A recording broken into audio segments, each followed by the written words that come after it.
Lucifer is actually not his name. Lucifer is a translation of his name. Because all the angels have L in their name. They have God. Michael, Gabriel. Who is Lucifer? Lucifer is a translation. If you check the Hebrew, check it when you go home, Bible.cc. His name is Hallel, which Aramaic is halal. It means crescent moon. What's on most of your food products today? Halal.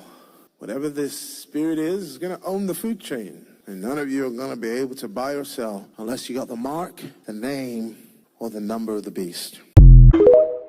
By the way, the passage that he's trying to force to get to agree to his bizarre view in theology is derived from Isaiah chapter 14, verse 4. And in that passage, it's not talking about the devil. It's talking about the king of Babylon. And the reason why we know that is because the text explicitly states that in Isaiah chapter 14, verse 4. And it explicitly says that he's referring to the king of Babylon. So I wanted to agree with him as far as it being a translation is concerned, because it begins with St. Jerome, who translated the Hebrew scriptures into what we know as the Latin Vulgate. And in the Latin Vulgate, you have the term Lucifer, which is a compound word of lux and fere, lux meaning light, fere meaning bearer, hence bearer of light or light bearer, or morning star.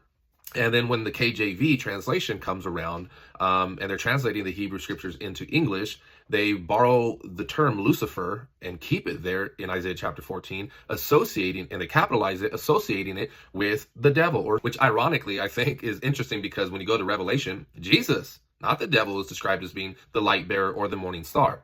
However, in the original Hebrew is the word Hallel, and it's not a proper name. It doesn't refer to the devil. In addition, he's guilty of two linguistical fallacies. Number one, an etymological fallacy, and number two, a false cognate. He's wrongly assuming that the Hebrew word Hallel has any relevant association with the Arabic word halal.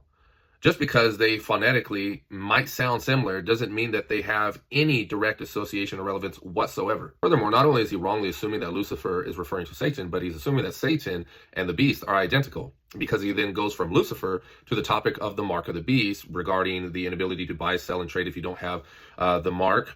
And he's identifying the beast with someone that is of Arabic or Islamic origin, when that is also historically and exegetically and theologically false, because the beast and its mark was already fulfilled in the first century, and the beast that was identified as Nero. At the outset of the book of Revelation tells us that those things would shortly come to pass, not 2,000 years later. Lastly, in Luke chapter 21, I believe the verse is 22, Jesus tells us that at the siege of Jerusalem, all prophecy would be fulfilled. Well, the siege of Jerusalem took place from the year 66 to 70. So why are we still waiting for something that has long since been fulfilled? God bless.